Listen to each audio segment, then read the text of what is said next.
जय श्री रॉय हिंदी साहित्य आकाश की एक चमकता हुआ सितारा हैं।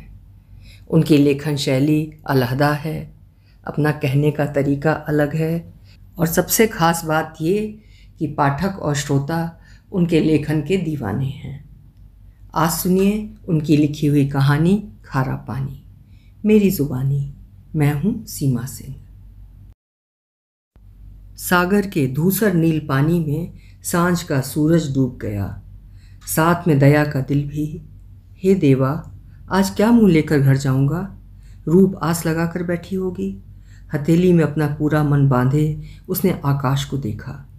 कुछ जतन करो भगवान, ऐसे तो गुजर नहीं होगी। 7 दिनों से दरिया का पानी लिसरा पड़ा है, काले काले तेल के चकत्तों से भरा हुआ। कहीं दूर बीच समंदर में तेल का जहाज डूबा है। हजारों लीटर तेल हर क्षण पानी में रिस रहा है, लहरों पर तैर कर किनारे तक पहुंच रहा है। जल के जीव मर रहे हैं, हर तरफ हाहाकार मचा है। बड़े जहाज वालों को परेशानी नहीं, वे दरिया में दूर निकलकर मछली पकड़ लाएंगे, मगर उन जैसों का क्या? छोटी सी नाव उसकी वहशी लहरों की चपेट में आकर चिंदी चिंदी हो जाएगी। वो अपनी औंधी पड़ी नाव को सुनी आंखों से देखता है और फिर पांव पर लहराते दरिया को। जरा तू ही सिमट कर छोटा हो जा, मेरी नाव तुझे नाप ले। 2 बित्ते की नाव और 4 बित्ते का सागर, बोल होगा? वो उम्मीद से भरकर पानी को निहारता है और फिर एकदम नाउम्मीद हो जाता है। लहरों पर कालिक का चमकता हुआ वर्क चढ़ा है, रेत पर मरती हुई मछलियों की तड़प बिखरी पड़ी है। दूर एक पक्षी अपने तेल लिथड़े पंखों से उड़ने के प्रयास में बार बार छटपटा रहा है। दया के अंदर उदासी के गहरे बादल उमड़ते हैं। नहीं, अब कुछ ना हो सकेगा। अपने थके कदमों से वो उठकर घर की ओर चल पड़ता है। 1 कदम आगे तो 2 कदम पीछे। पीछे समंदर की बोझिल लहरें उसासे लेती सी किनारे पर धीमे पांव आती लौटती हैं। तेल के मैले जजीरों ने उसकी गति बांध दी है, देह में विष की पुड़िया घोल दी है। वो जिए तो कैसे? दया उसके सवाल सुनता है और अपना भूल जाता है। समंदर का दुख दया का दुख है। वो उसका सगा है, नाते का है। उसकी नसों में दरिया की गंध बंधी है। नमक है, उसका सोंधा स्वाद है। वो जानता है उसके लहू का रंग लाल नहीं, गहरा नीला है, इसी दरिया की तरह नीला। वो चलते हुए ग्राम देवता के थान के पास रुकता है। एक मन से प्रार्थना करता है, देवा दरिया का रोग दूर कर दे, उसे फिर से जगा दे, जिंदा कर दे। तेरी वेदी पर हर दिन घी के दिए जलाऊंगा, रक्त चंपा की माला चढ़ाऊंगा। हम गरीबों की भक्ति का वास्ता लाज रख महाराज। ग्राम देवता के थान पर माथा टेक कर दया बाहर निकला तो उसका हृदय थोड़ा शांत था। आखिर उनके माथे पर उनके पितरों देवचर रावलनाथ जी के हाथ हैं।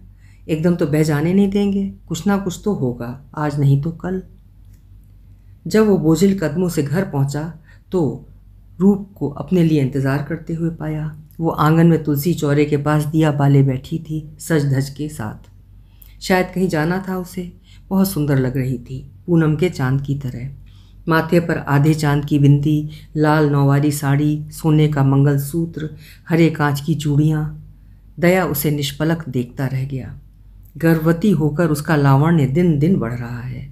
ऐसे समय में उसे और सुख जतन देने की दरकार है। दया के मुख से अनायास आह फिसल जाती है। उसकी आहट पाकर रूप चौंक उठती है। कितनी देर लगा दी? आज मुझे कलशी फुगड़ी में जाना है, याद नहीं? पूरे गांव की सुहागनें जुट रही हैं भूमिका देवी के मंदिर में। नीलू की मौसी 4 बार हाँक मार कर गई है। अभी आई करके तब से टाल रही हूँ। चलो तुम्हें खाना परोस दूँ, अब और नहीं रुक सकती। दया चुपचाप आसन पर बैठ जाता है। आज नहाने का भी मन नहीं। आंगन के कोने में कंडे की नीली आंच पर तांबे की बड़ी गगरी में नहाने का पानी गर्म हो रहा है।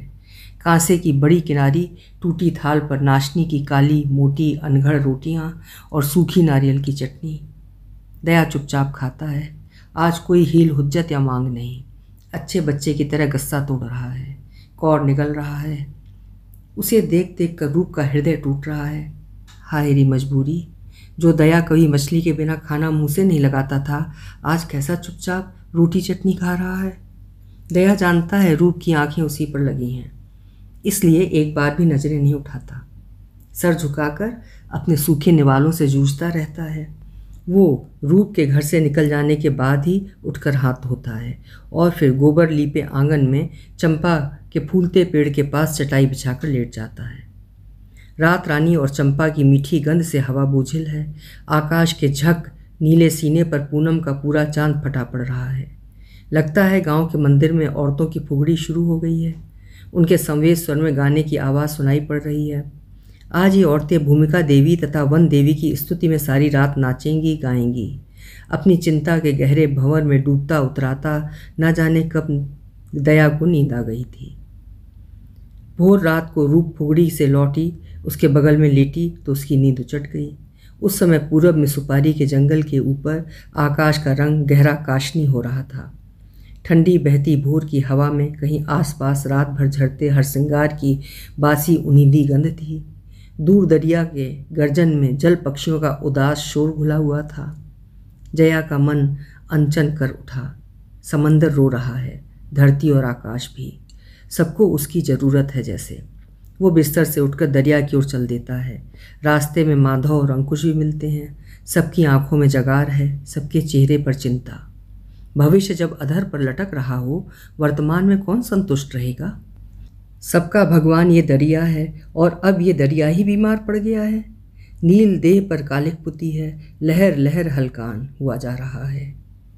तट पर सब खड़े हैं और सोच रहे हैं। इस सोच का कूल किनारा नहीं है। बाहर का समंदर अंदर पसर गया है और वहाँ बस गहरी डूब, टूटी हारी नाव की डूब। कहाँ ठौर बांधे लहरों पर टिके हैं जब जमीन के पांव। सब एक दूसरे का मुंह ताकते हैं, ढांढस तलाशते हैं। साथी हल कहाँ है, सहारा कौन? काकुलो आगे बढ़ता है, खुद को तसल्ली देने के लिए दूसरों से कहता है, अब कुछ ना कुछ तो होकर रहेगा। कल समाचार में कह रहे थे, नेताजी भी कह कर गए थे। क्या होगा और कब होगा? मंगेश का सर भन्नाया हुआ है। 4 दिनों से घर में अन्न का दाना नहीं। बच्चे बिलख रहे हैं। किसको पड़ी है हमारी? 1000 झंडे, 1000 पार्टियां। कोई इसे कोस रहा है, कोई उसे कोस रहा है। बीच में मर रहे हैं हम। कोई ईमान से बताए किसके राज में हम सुख से रहें?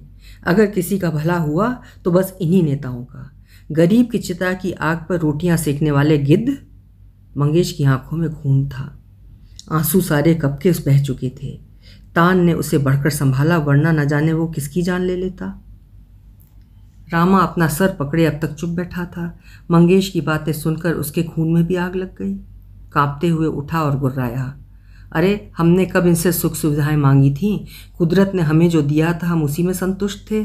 सर पर आकाश था, नीचे धरती का बिछौना। अपने जल जंगल जमीन से हमें सब कुछ मिल जाता था। 2 वक्त की रोटी, नींद और सुकून। मगर अब तो सब छिन गया। न गरीब के सर पर आकाश रहा, न पाँव के नीचे जमीन। आज़ादी, उन्नति, आधुनिकता के नाम पर सब झपट ले गए। उस रात पंचायत घर के आंगन में भी देर रात तक बैठकी होती रही।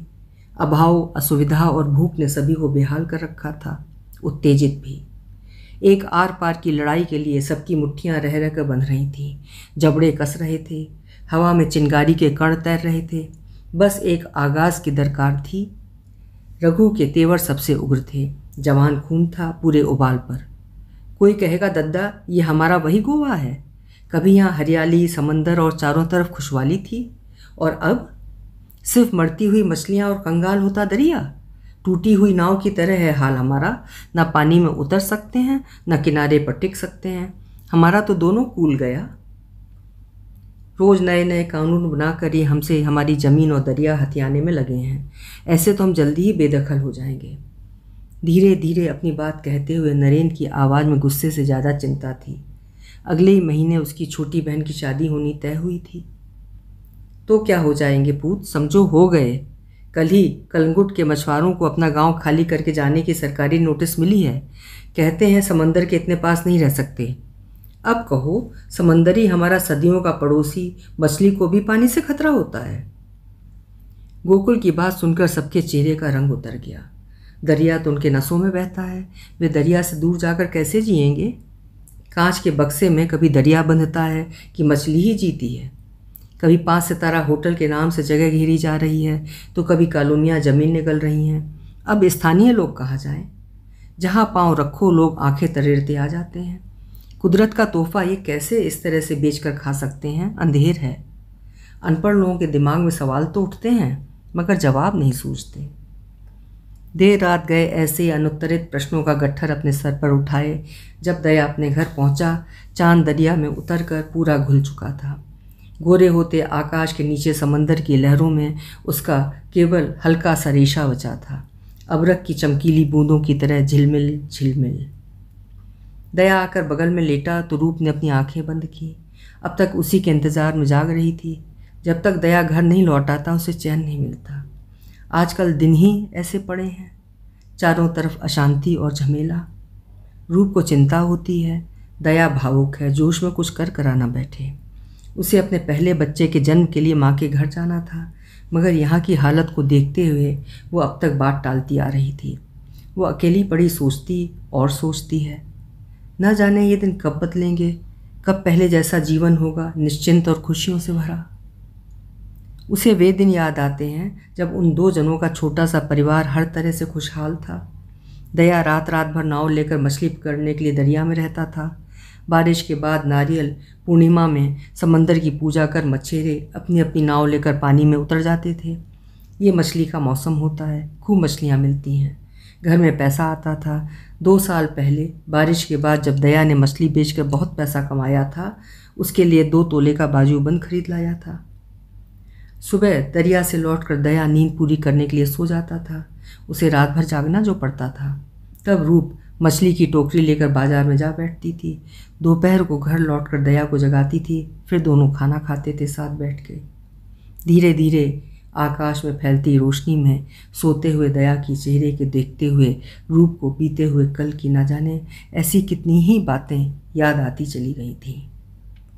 कुछ साल पहले यही मार्च का महीना, कपास की खुलती गांठों और हवा में बेहिसाब उड़ते आवारा फूलों के दिन, गहरी उमस में पसीना और नींद से बोझिल तन मन, कोंकण समुद्र पट्टी का आम मौसम, हमेशा की तरह उस दिन भी दया दरिया से सुबह सुबह लौटकर सीधे बाजार गया था।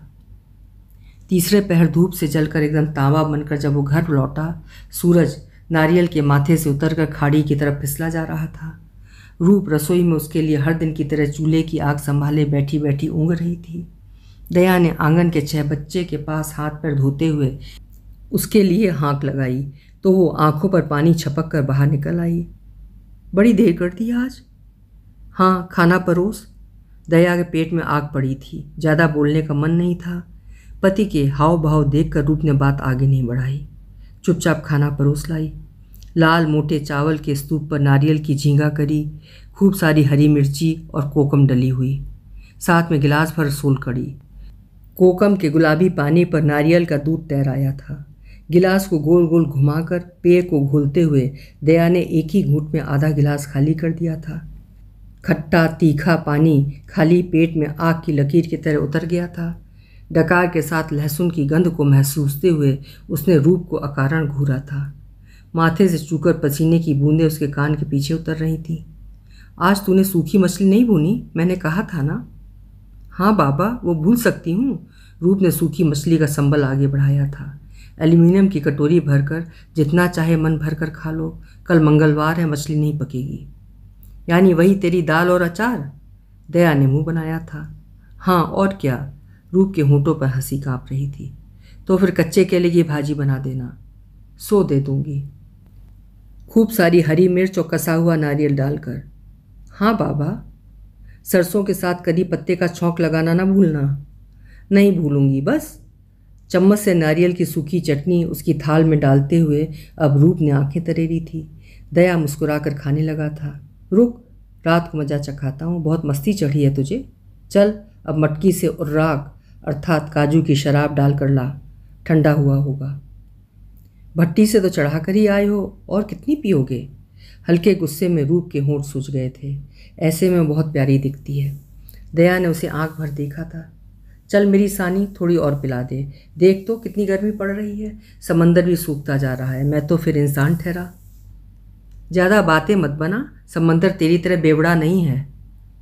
खाना खाकर दया आंगन में उतरकर कुल्ला कर आया था। जरा सा लेटूंगा। नंदिनी को नीचे वाले कोठे में बांध कर आ, सुबह से रंभा रही है। गर्मी में आई है, सोने नहीं देगी। भुना हुआ सौंफ फाँकते हुए वो चटाई पर जा लेटा था। गाय को दूसरी जगह बांध कर रूप हाथ पंखा लिए उसके बगल में आ लेटी थी। अच्छा दया, मोर्चे का क्या हुआ? होना क्या था? दया की पलकें बोझिल हो रही थीं। बड़ी बड़ी कंपनियों के जहाज हैं दरिया में, उन लोगों ने खूब खिलाया पिलाया है मंत्रियों को। हम गरीब मछेरों के जाल उनसे टूटते फूटते हैं तो परवाह किसे है? राजनेताओं के अपने स्वार्थ हैं, व्यापारियों के अपने, बीच में घुन की तरह पिसते हैं हम गरीब। तो क्या कुछ भी ना हो सकेगा? रूप की आवाज़ में चिंता थी। आखिर मछली पकड़ना उनकी आजीविका का एकमात्र साधन था। आए दिन समंदर में मछली पकड़ने वाले बड़े बड़े जहाज उतर रहे थे। उनके रास्ते में आकर गरीब मछेरों के छोटे जाल टूटते रहते थे। पिछले साल मुन्ना उनके जाल की ओर बढ़ते हुए जहाज़ों को सावधान करने के लिए पानी में उतरा तो टूटे हुए जाल की लपेट में आकर मारा गया। गुस्से में आई भीड़ ने राज्य सभा भवन के सामने प्रदर्शन किया। बहुत हंगामा हुआ। पुलिस की गोली में एक की जान चली गई। राजनीतिक पार्टियां झूठी हमदर्दी का मुखौटा ओढ़े अपने अपने झंडा बैनर लेकर हाजिर हो गए। खूब रोटी सेकी गई गरीब की चिता पर, मगर हुआ कुछ भी नहीं। आखिर सबने मिलकर चंदा करके मारे जाने वाले की शहादत की याद में चौक पर एक मूर्ति की स्थापना कर दी। मूर्ति के एक हाथ में चप्पू, दूसरे कंधे पर जाल। साल में एक बार उसके शहादत दिवस पर उसकी मूर्ति साफ सूफ करके उस पर माला चढ़ा दी जाती है। भाषण वाषण भी होता है। इसके बाद बाकी पूरे साल उसके नीचे बैठकर उसकी पागल बूढ़ी माँ कटोरा लेकर भीख मांगती है। ऊपर मूर्ति के माथे कंधे पर पक्षी उड़ते बैठते बीट करते रहते हैं। यही तो है शहीदों का हाल यहाँ पर। रूप को चिंता होती है, दया को भी होती होगी, मगर वो मुँह से कुछ कहता नहीं। रूप पेट से है, उसे ये सब बताकर परेशान करना ठीक नहीं। बाहर की बातें घर में लाकर भी क्या होगा? मगर घर में बैठकर भी रूप को गंध आती है। हवा में बारूद है, धुआं भी। समंदर में आग लगी है, मछलियाँ जल रही हैं। बीमार पड़ा है दरिया, छीज रहा है निरंतर। हे देवा, रूप मन्नत मांग कर महालसा देवी के मंदिर में मोगरे की वेणी चढ़ा आती है, तुलसी की माला भी। शनिवार को हनुमान जी के पाँव में तेल ढालती है। शनि की कोप दृष्टि से बचाना प्रभु। उस दिन दया की मनस्थिति अजीब थी। उसे पिछवाड़े की तरफ पड़ने वाली पहाड़ी पर खींच ले गया था। सामने नज़र पड़ते ही रूप का दिल धक से रह गया था। आगे की पहाड़ियाँ एकदम नंगी खड़ी थीं, पूरी तरह उघड़ी खुली हुई। लाल मिट्टी घाव की तरह दगदगा रही थी जैसे। चारों तरफ दैत्यकार मशीनों का शोर मचा था। जंगल तहस नहस किए जा रहे थे। अरे अब ये क्या हो रहा है? रूप को सचमुच रोना आ गया था। जंगल साफ किए जा रहे हैं, यहाँ बहुत बड़ी कंपनी के बंगले और कॉलोनियाँ बनेंगी। कहते हुए दया की आवाज़ में भी अजीब डूब थी। रूप ने अपनी जलती पलकों को भींचा था। कभी ठीक उन्हीं पहाड़ियों के तलहटी में वसंत के मौसम में उन्होंने प्रेम का पहला फल छका था। उन्हीं दिनों पहली बार रूप अपनी भाभी के इस गांव में घूमने आई थी। तब उसकी उम्र 16 साल रही होगी। फिर यही मार्च का महीना, हमेशा की तरह उदास और खूबसूरत, झड़ते पत्तों और फूलते मंजरी की तीखी तुर्श गंध से बोझिल। जंगलों में जगह जगह लगी शराब की भट्टियाँ और लाल सुनहरे काजू के फलों से दहकते हुए जंगलों का अंतहीन विस्तार।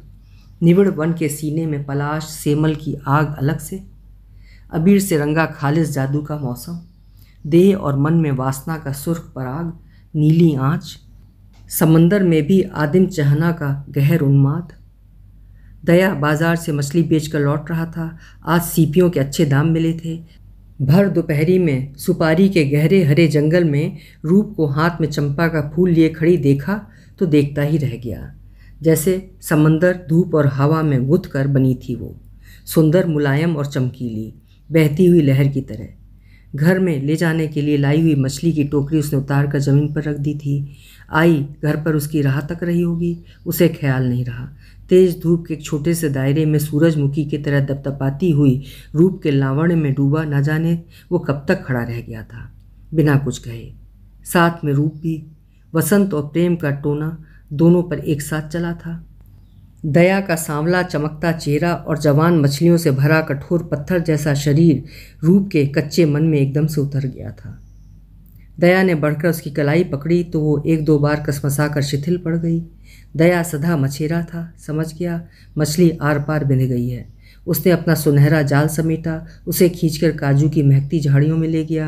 अंदर छिपी हुई चिड़िया चौंक कर चहचहाईं। एक बुलबुल का जोड़ा फुर्र से उड़कर आम के जंगल में खो गया। रूप के अंतर में रोमांच की ऊंची लहरें उठ उठ कर गिरने लगीं। देह बांस के पत्ते की तरह सिहर गया। उसके नासपुटों में दया की पसीने से भीगी देह की गंध थी, नमकीन सौंधी, ठीक समंदर की तरह।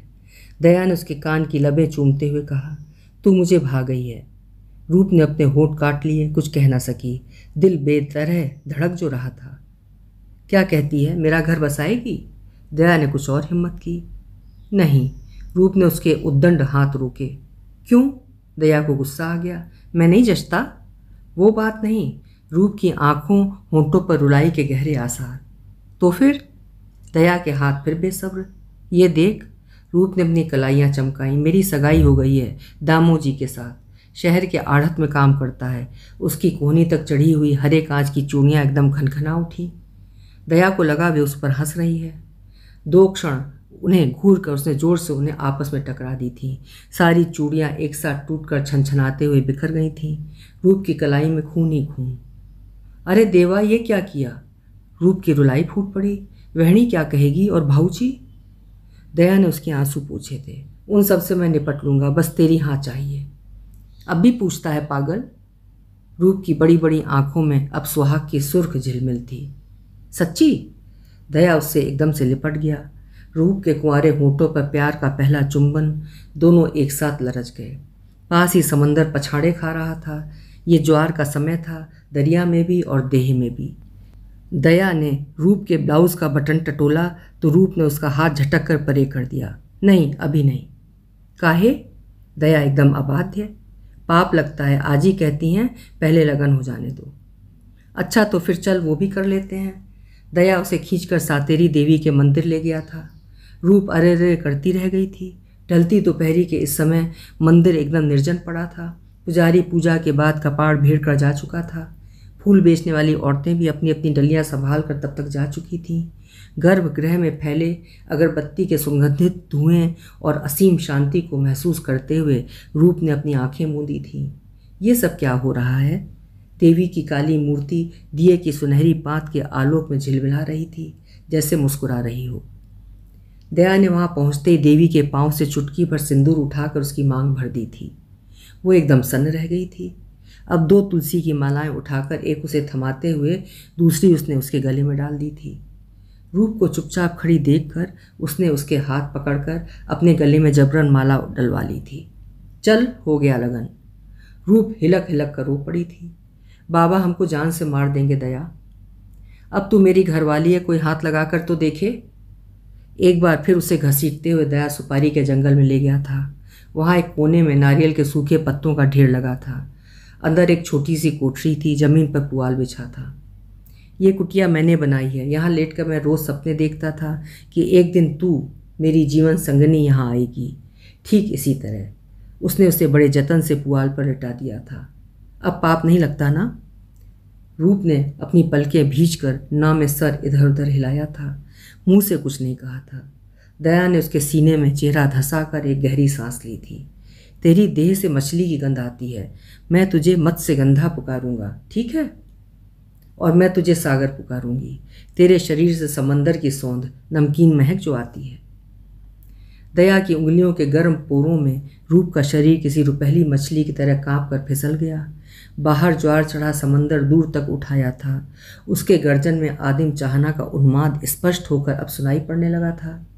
उफनते पानी में नारियल के पेड़ कई कई हाथ डूबे सरसरा रहे थे।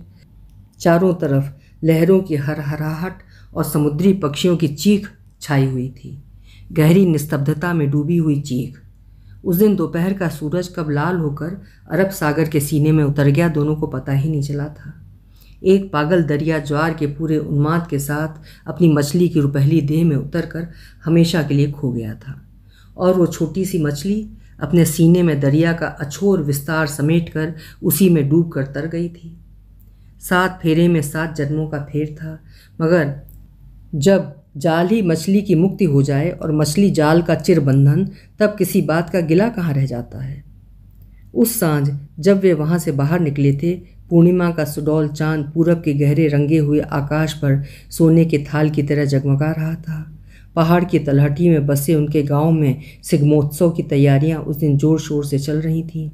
उसी में रूप की बहन जीजा रूप को यहाँ वहाँ ढूंढते फिर रहे थे। दोपहर को घर से निकली लड़की सांझ ढले भी घर नहीं लौटी थी। चिंता तो होनी ही थी। जब गांव भर ने दोनों को एक साथ देखा, सबके माथे पर बल पड़ गए।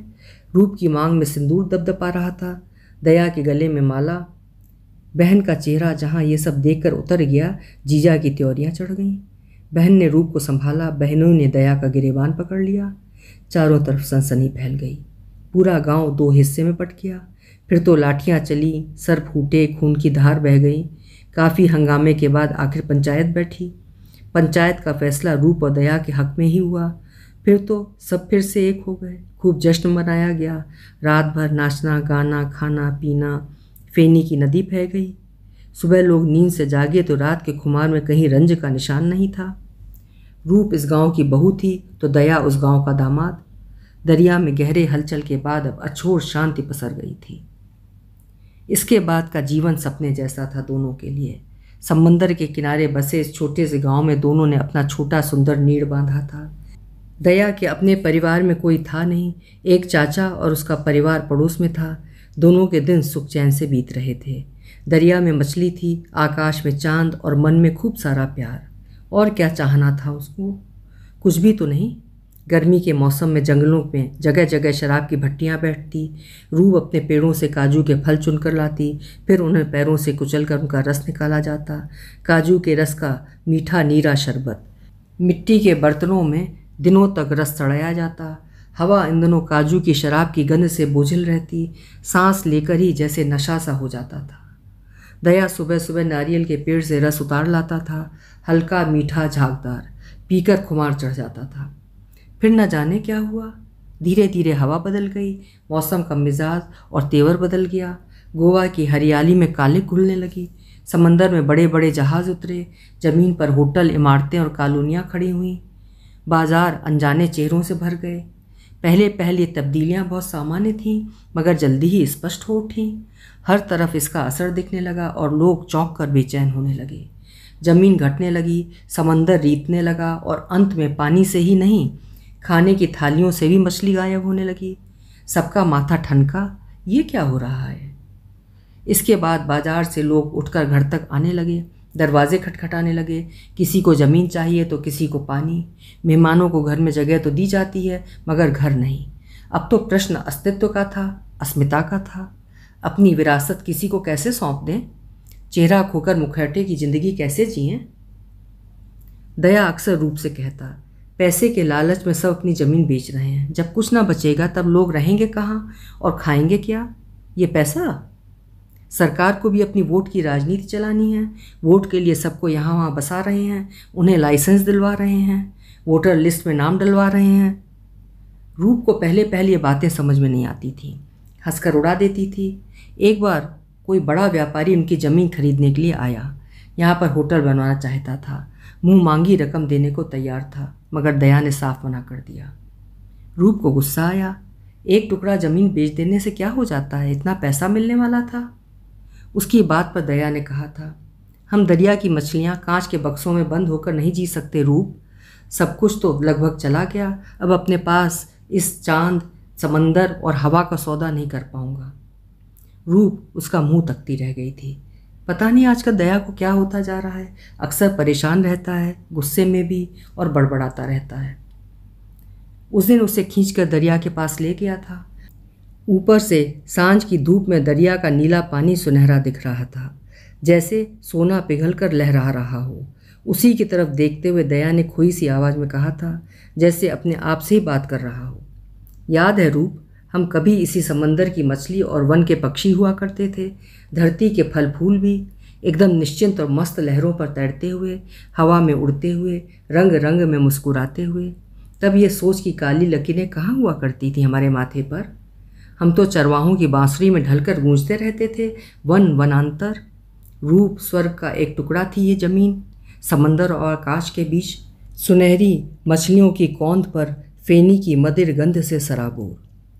दया नशे में था। उसकी चढ़ी आंखें, कांपता लहजा बता रहा था। सुनते हुए रूप की पलकों पर मौसम का नया चांद उतर आया था। उसकी नर्म चमक भी। अक्सर ऐसा ही होता था। अपनी ज़मीन की बात करते हुए दया नींद और सपनों के बीच कहीं खो जाता था, खुरदुरे यथार्थ से दूर, हवा के मुलायम परों पर, खुशी और उजाले की ओर, किसी बहते हुए अनाम गंध की तरह। रूप उसे देखती है और गहरी सांस लेती है। ये आदमी कब जागेगा? अब वो चांद रातें कहाँ, दोपहर की तेज़ धूप है। जीना है तो खुद को बदलना है। समय से पीछे रह गए तो जीवन से भी छूट जाएंगे। अब कुछ मन का, कुछ बेहतर चुनने का विकल्प कहाँ? जो है उसे ही जीवन के योग्य बनाना पड़ेगा। स्वप्न जीवी होकर जिया तो नहीं जाता। मगर दया क्या करे? उसकी आंखें जो देखती हैं, साहिल पर बिखरी गंदगी, प्लास्टिक की बोतलें, कागज़, फलों के छिलके, बियर के टिन, वो उन्हें एक एक कर चुनता है। स्वर्ग देखने आते हैं ये सैलानी और उसे नर्क में तब्दील करके चले जाते हैं। लो, एक और जन्नत कचरा पेटी बन गया, खुश हो लो सब लोग। वो निरंतर बड़बड़ाता है। इन दिनों उसे अपने आप से बातें करने की आदत पड़ती जा रही है। कोई सुने ना सुने, मैं बोलूँगा। अरे इतना तो कर ही सकता हूँ। रूप अपने ईश्वर को याद करती है, मन ही मन हाथ जोड़ती है। इस आदमी का दिमाग दुरुस्त रहने दो देवा, मेरा और कौन है? उसकी सोच से अनजान दया अब भी बोल रहा है। ये तेल में लिथड़े पक्षी, मरी हुई मछलियों के बसाते हुए ढेर, असल में जीवन के निरंतर मरते चले जाने के संकेत हैं। मगर कौन समझना चाहता है? सबको अपनी पड़ी है। अपने जीने की जुगाड़ में लोग औरों के लिए मौत का सामान बनते जा रहे हैं। अच्छा कहो तो रूप, जब ये धरती ही नहीं बचेगी, ये लोग किस ज़मीन पर अपने सुख के महल बांधेंगे? दूसरों के लिए नहीं तो कम से कम अपने बच्चों के लिए ही सोचते। विरासत में उन्हें हम क्या सौंपेंगे? ये बीमार दुनिया, गंदी और कुरूप। उसके अंतर का तहस नहस उसके चेहरे पर रिसाया था, किसी जलती हुई भट्टी की तरह। दया की हालत देखकर रूप सोच नहीं पाती उसे कैसे सांत्वना दे। वो उसका पसीने से तर हाथ पकड़ती है। इतना सोचकर क्या होगा दया? सब ऊपर वाले पर छोड़ दो। हाँ, सब तो यही करते आ रहे हैं अब तक। छोड़ दो ऊपर वाले पर, बीच वालों पर। बाकी रह गए हम, समाज के हाशिए पर, तलछट पर, कीड़े मकोड़े, रुंधते हुए, पिसते हुए अपने खून पसीने से जिसे सींचते हैं। वो दुनिया हमारी नहीं, उन परजीवियों की है जो हम गरीबों के हाड़ मज्जे पर पनपते हैं। हमारे खून और आंसू पीकर बड़े होते हैं, रक्त बीज की जात।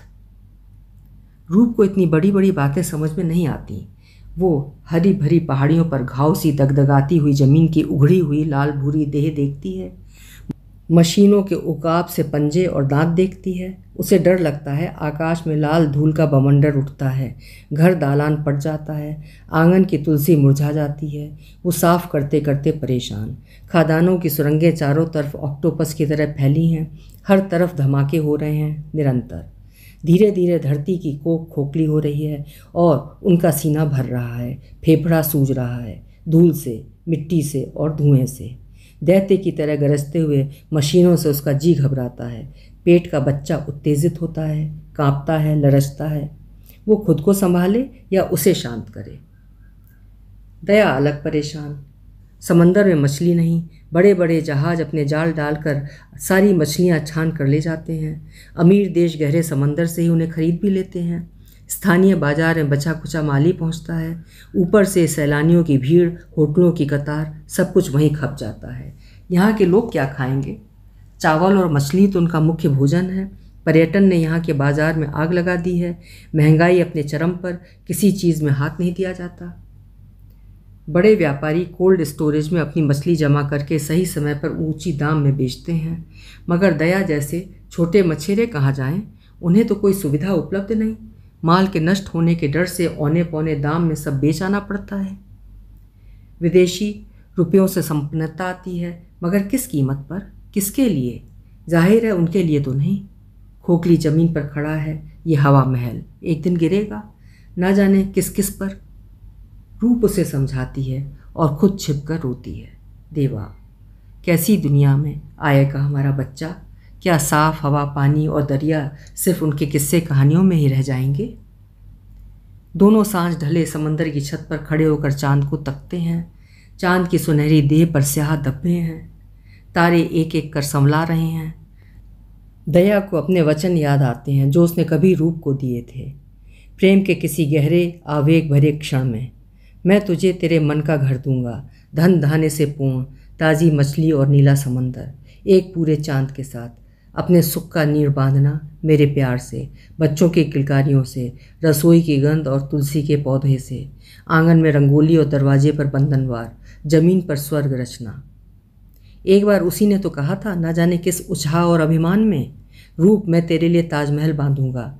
सुनकर रूप खूब हंसी थी। अब कहाँ गया वो अभिमान, ताजमहल।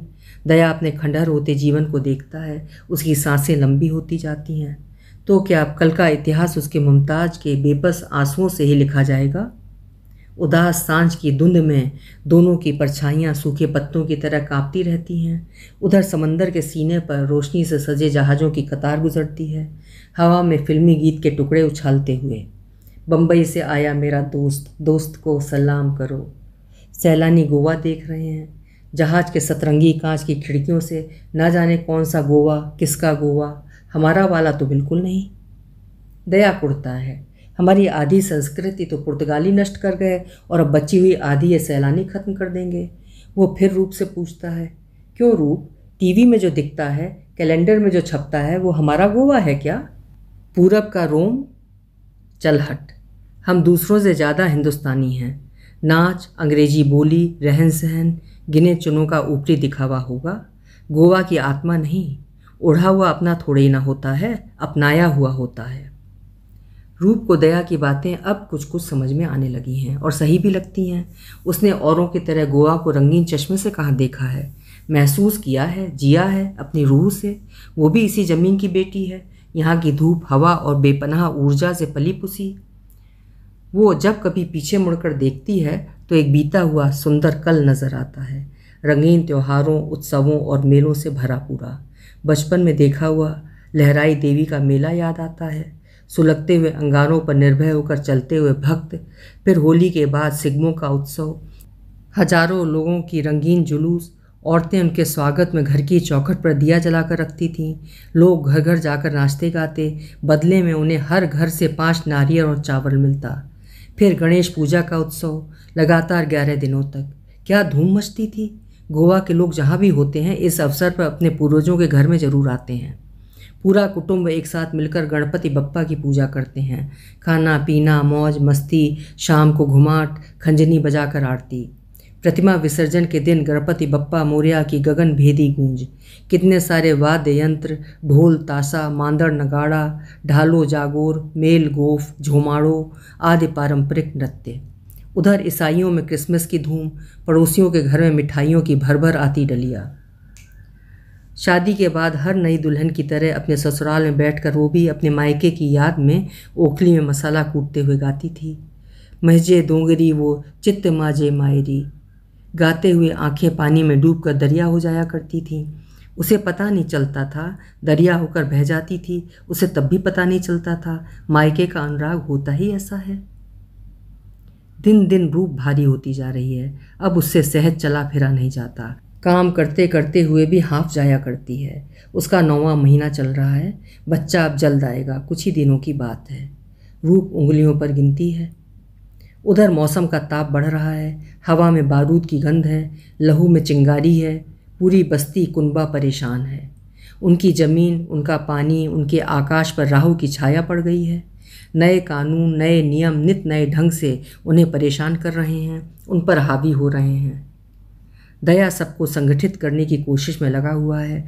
रोज़ मीटिंग होती है, पंचायत बैठती है, मशवरे किए जाते हैं। सब चाहते हैं हालात बदले, कोई सूरत निकले, सिलसिले चल पड़े, कुछ अच्छा उनके भला होने के। इन दिनों तरह तरह की अफवाहों से हवा भी गर्म है।